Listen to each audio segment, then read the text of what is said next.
Shalom, shalom, famille en Christ, soyez bénis dans le merveilleux et le puissant nom de notre Seigneur et Sauveur Jésus-Christ de Nazareth. Bienvenue à notre espace de partage de la parole, bienvenue au pain quotidien. Nous sommes le mardi 16 décembre 2025. Je suis Dr Franck Adé pour vous servir et ce jour, nous avons le privilège de parler de la résurrection. Je rappelle que ce mois est dédié au thème « Espérer contre tout » et cette semaine, nous parlons de l'espérance du ciel.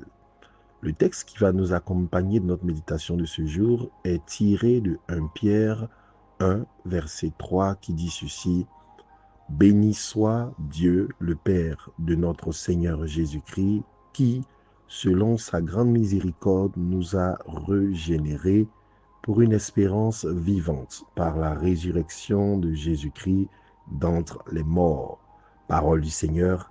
Amen.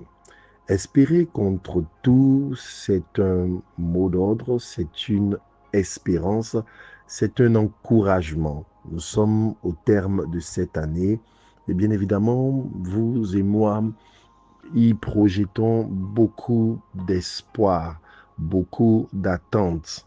Nous avons consciemment ou inconsciemment placé quelques attentes en cette année. Et il est possible, au moment où nous sommes en train de partager ce pain quotidien, que pour certains parmi nous, si ce n'est pour tous, certaines des choses qui étaient attendues n'ont pas encore été reçues, n'ont pas encore été expérimentées.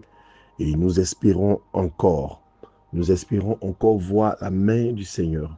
Au-delà de l'année qui prend fin et qui, en tant qu'homme, n'est-ce pas, nous pousse à des bilans, nous voulons aller plus loin, projeter ce thème dans l'idée de notre vie, au-delà de la fin de ce calendrier annuel. Parce que nous avons des choses que nous attendons, des choses que nous espérons. Nous avons des promesses, nous avons des batailles non encore résolues. Nous avons des prières non encore exaucées. Nous avons des situations que nous voudrions voir changer. Si nous apprécions la grâce de Dieu dans nos vies à bien des égards, il est vrai que nous avons encore des choses que nous espérons. Et nous voulons comprendre pourquoi espérer, mais aussi et surtout en quoi espérer. Et le thème de ce jour nous place au cœur de notre espérance en tant qu'enfants de Dieu. La Bible nous dit par la bouche de Pierre que Dieu nous a régénérés, il nous a générés à nouveau, il nous a donné donc une nouvelle naissance. C'est l'idée essentielle qu'il faut comprendre dans ce thème régénérer. Généré une première fois par la naissance adamique, régénéré par la naissance en Christ, par l'œuvre de l'Esprit. La Bible déclare donc que l'espérance est attachée à l'expérience de la régénération. Nous avons été générés à nouveau, nous avons reçu une nouvelle vie pour une espérance qui n'est pas une espérance morte, mais une espérance vivante. Pourquoi est-ce que la Bible mentionne cette espérance comme une espérance vivante ?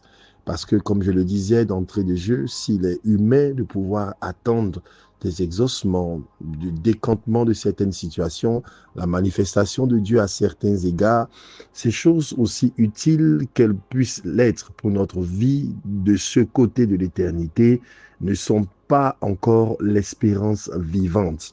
Avoir une nouvelle maison, pouvoir donc se marier, pouvoir donc avoir un déblocage financier, pouvoir avoir donc une satisfaction, un voyage, pouvoir avoir une guérison et toutes ces choses qui sont légitimes sont bienvenues dans le cadre de notre espérance, mais elles ne sont pas l'espérance vivante.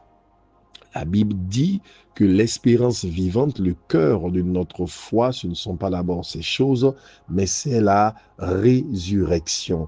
Et la résurrection de Jésus-Christ, donc, est cette situation, est cette œuvre, est cet événement qui fonde notre espérance. Pourquoi ? Pour 3 raisons que nous voulons essayer d'énumérer.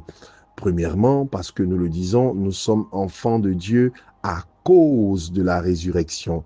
Le plan de salut de Dieu pour nous passait certes par la mort.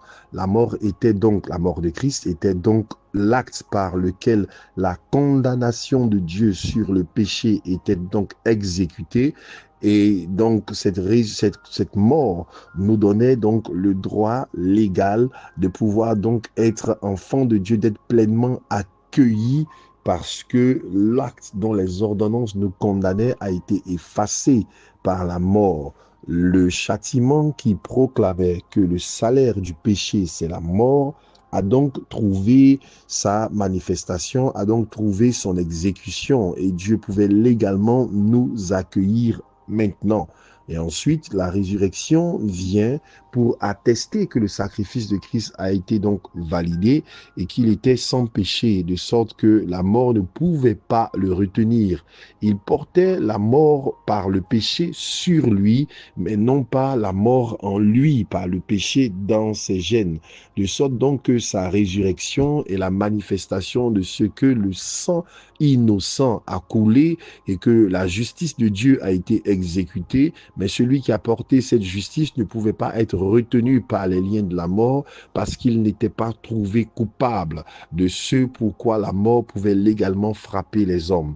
Voici donc cette première raison de notre espérance. Christ est ressuscité et donc il nous entraîne donc dans sa résurrection. La Bible présente Christ comme le premier-né d'entre les morts dans le livre de Colossiens. Et c'est vrai que nous pouvons nous demander pourquoi est-ce que le livre de Colossiens mentionne Christ comme le premier ressuscité alors que la Bible est remplie d'occurrences où des résurrections ont eu lieu avant Christ. La résurrection du fils de la veuve, la résurrection de Lazare, pour ne citer que celle-là. La réalité, c'est que ces résurrections qui ont eu lieu avant celle de Christ, si on peut les qualifier, ne sont pas véritablement la résurrection que Dieu visait. C'était une simple prolongation de vie, parce que la résurrection dont le Seigneur parle, l'espérance de cette résurrection, c'est un retour de la mort dont on ne repart plus. C'est une résurrection qui manifeste une vie qui ne peut plus mourir. Lorsque Lazare ressuscite, Lazare finit par mourir à nouveau. Le fils de la veuve finit par mourir à nouveau. Tous ceux qui sont ressuscités dans la Bible ont fini par mourir à nouveau. La seule véritable résurrection qui est celle que le Seigneur visait est celle du Seigneur Jésus-Christ de Nazareth, est celle par laquelle la mort n'a plus de pouvoir. C'est cette résurrection qui n'est pas simplement le fait de ramener cette chair mortelle, fragile à la vie pour encore quelques années, mais c'est le fait de revêtir notre nouveau vêtement, notre nouveau corps immortel, forgé à l'image de Dieu, affranchi des limitations de l'espace et du temps, des fragilités de la maladie. La Bible déclare donc c'est cette espérance de ce corps qui est façonné pour vivre dans l'éternité et pour vivre l'éternité. Voici quelle est notre espérance. Et cette espérance-là ne saurait en aucune manière être comparée, comme Paul le disait, aux souffrances du temps présent. Paul dit, elles ne sont rien comparées à la gloire à venir. Et lorsque nos yeux sont orientés sur cette gloire, sur ce dont la Bible parle, alors nous pouvons allègrement subir, endurer l'humiliation, le rejet, le manque et toutes ces choses-là dont la Bible dit qu'elles font partie du chemin de la foi sur cette terre. La Bible ne glorifie pas la souffrance, la Bible ne glorifie pas le masochisme, loin s'en faut, mais la Bible dit simplement lorsque le chrétien a ses yeux sur l'espérance ultime, alors il peut relativiser les souffrances du temps présent qui sont la part de tout homme. Dieu, dans sa miséricorde et dans sa générosité, dans sa bonté envers nous, nous donne les signes de cette vie future en relâchant des portions de cette gloire dans notre vie présente par des actes miraculeux qu'il nous faut apprécier, qu'il nous faut saluer, mais qu'il ne faut jamais désirer au point d'ignorer, de mépriser la vie à venir placée dans la résurrection. La troisième raison pour laquelle cette résurrection est notre espérance, c'est qu'elle est manifestée par un acte souverain de de Dieu. Personne n'a eu à intercéder pour que Christ ressuscite. Personne n'a eu à lui imposer les mains et à demander qu'il revienne à la vie comme ça a été le cas pour Lazare. C'est un acte souverain de Dieu que personne n'attendait et que même la plupart des disciples n'espéraient pas parce qu'ils ne croyaient pas. Mais Dieu l'a fait. C'est la manifestation de l'intervention souveraine de Dieu qui n'a pas besoin de la main de l'homme.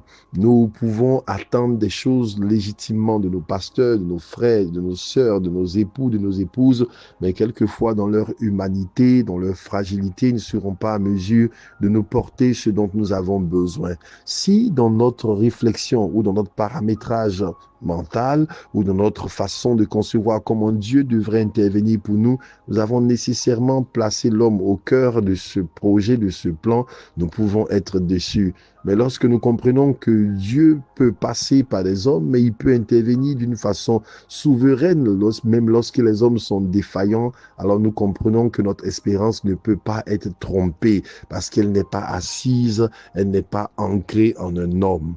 Je ne sais pas ce par quoi nous passons, mais je voudrais ce matin t'encourager, frère, sœur, à comprendre que nous avons une espérance vivante. La résurrection est la preuve que Dieu veut, que Dieu peut et que Dieu va faire pour nous quelque chose d'extraordinaire. En cette fin d'année, je t'encourage à renouveler tes forces, à ne pas avoir simplement ta vue, ta vision sur l'année qui est en train de se terminer, sur les choses que tu n'as pas vues ou que tu n'as pas eues. Ta vie est beaucoup plus profonde, elle va beaucoup plus loin que le thème d'une année calendaire.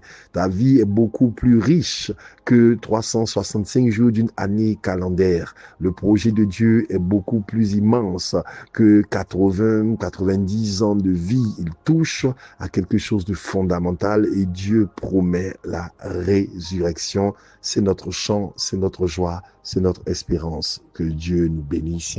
Shalom chez nous.